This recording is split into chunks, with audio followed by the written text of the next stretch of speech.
ये कोई मनमानी बात नहीं है। रावण से लेकर के कुबेर, अगस्त्य मुनि और न जाने कितने भारतीय ऋषियों ने रसायन शास्त्र पर अथक परिश्रम करके इस युक्ति की खोज की जो 1900 के दशक में भी उपलब्ध थी। हमने और आपने न जाने कितनी किंवदंतियों दंत कथाएं सुनी हैं जिसमें सोना बनाने वाले पारस पत्थर की चर्चा मिलती है। लेकिन क्या यह सच था? हाँ, 100% सच इस कहानी में आप सुनेंगे। उसे विदिकों और जिन्होंने 1957 में सोना बना करके दिखाया, उस पारस पत्थर के बारे में वह कहां पर है अब और क्या?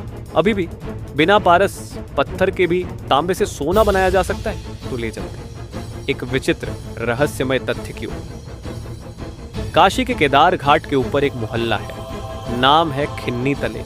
इस मोहल्ले में अहीर, मल्लाह, पनिया, बंगाली और ब्राह्मण आदि जाति बिरादरी के लोग रहते थे। सन 1957 ईसो में उसी मोहल्ले में एक ब्रह्मचारी जी रहते थे। नाम था सुखदेव ब्रह्मचारी।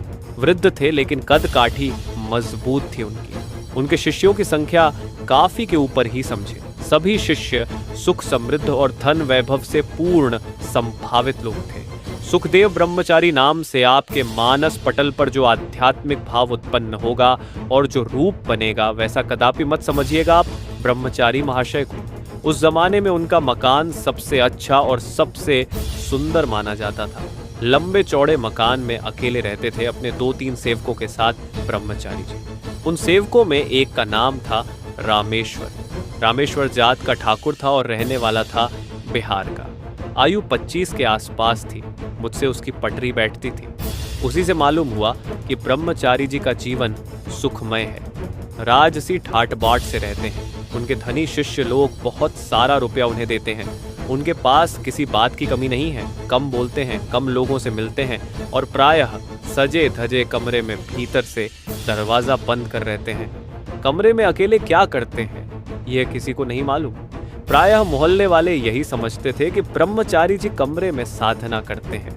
रामेश्वर से इतनी बात सुनकर सुखदेव ब्रह्मचारी के प्रति कौतूहल और जिज्ञासा से भर उठा। मैं अभी तक ब्रह्मचारी जी को देखा नहीं था और अब उनके दर्शन की भी लालसा जागृत हो उठी मन में। उन दिनों मेरे एक शुभ चिंतक थे। बनारस के पुराने रईस थे। शोहरत थी, धनी तो थे ही। नाम था चौधरी कुमुद चंद्र। भारतेंदु हरिश्चंद्र के परिवार के थे महाशय। आयु में बड़े होने के बावजूद भी अत्यधिक सम्मान देते थे। चौधरी साहब मुझे प्रायः नित्य प्रातः काल मेरे यहाँ आते थे। जलेबी मगमवा कर नाश्ता करते थे और इधर उधर की बातें करके चले जाते थे झूमते हुए। एक दिन बातों ही बातों में मैंने चौधरी साहब से सुखदेव ब्रह्मचारी की चर्चा कर दी। उनका नाम सुनते ही एक बार चौंके चौधरी साहब, फिर जलेबी का टुकड़ा मुंह में डालते हुए बोले, हाँ जानता हूँ और ये भी जानता हूँ कि वे महाशय सोना भी बनाते हैं। तांबा से सोना जो अपने आप में शुद्ध रहता है लेकिन वजन में 2 तोले कम, क्योंकि सोने का वजन अन्य धातुओं से अधिक है। यह सुनकर अवाक रह गया मैं एक बार। बाद में बहुत सारी बातें मालूम हुई। शिष्यगण सुखदेव ब्रह्मचारी के भक्त नहीं थे, ग्राहक थे। सोना ले जाते थे और बेचकर एक हिस्सा अपने गुरु को देते थे और शेष अपनी तिजोरी में डाल देते थे। समझते देर न लगी मुझे। ब्रह्मचारी जी एक गुप्त रासायनिक थे।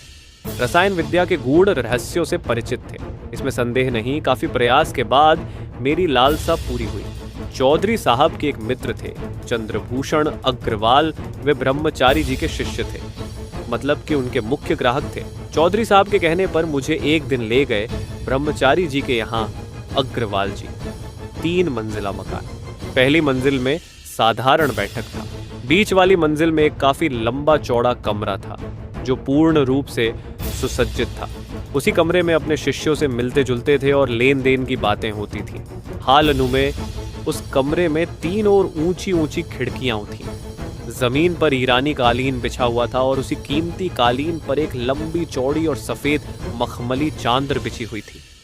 गद्दी के सामने थोड़ा सा अलग हटकर एक और लंबी चौड़ी गद्दी थी जिस पर पीले रंग का रेशमी चादर बिछी थी। शायद वह आगंतुकों के लिए था।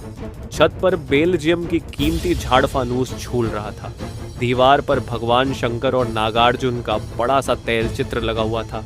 सुखदेव ब्रह्मचारी रेशमी लुंगी और जारजट का पीला कुर्ता पहने बैठे थे, मसनद के सहारे। गले में 5 लड़ की सोने की मोटी मोटी सिकड़ियां लटक रही थी। निश्चय ही नकली सोने की रही होगी। हाथ की उंगलियों में भी रत्न जड़ित अंगूठियां थी जो ब्रह्मचारी जी के वैभव को प्रकट कर रही थी। कहने का तात्पर्य यह कि किसी भी दृष्टि से महाशय ब्रह्मचारी नहीं लगा रहे थे। सिर के छोटे बाल खिजाब से रंगे थे, दाढ़ी मूंछ तो थी ही नहीं, क्लीन सेव हाँ। आंखों में एक विशेष चमक थी जिसको समझ न सका मैं। अग्रवाल साहब ने मेरा परिचय कराया और अंत में कहा। फिर बातों का सिलसिला चल पड़ा। मैंने सीधा प्रश्न किया, आप रसायन द्वारा तांबे को सोने में स्थायी रूप से परिवर्तित कर देते हैं, ऐसा सुना है मैंने। मेरी बात सुनकर ब्रह्मचारी जी की आंखों में जो चमक थी वह बढ़ गई। स्थिर दृष्टि से काफी देर तक देखते रहे महाशय मेरी ओर। फिर बोले, मेरी आयु 70 वर्ष की है, जिनमें से पूरे 50 वर्षों का समय रस रसायन के अन्वेषण में ही व्यतीत हो गया मेरा। सफलता मिलती क्यों नहीं, जब स्वयं नागार्जुन का आशीर्वाद प्राप्त हुआ मुझे, और वह भी प्रत्यक्ष। आश्चर्य हुआ मुझे। मन में सोचने लगा कि सामने बैठे व्यक्ति का जीवन निश्चय ही रहस्यमय है। ब्रह्मचारी के मुख से निकलने वाले शब्दों से मुझे यह समझते देर न लगी कि यह व्यक्ति भारतीय रस रसायन का मर्मज्ञ है।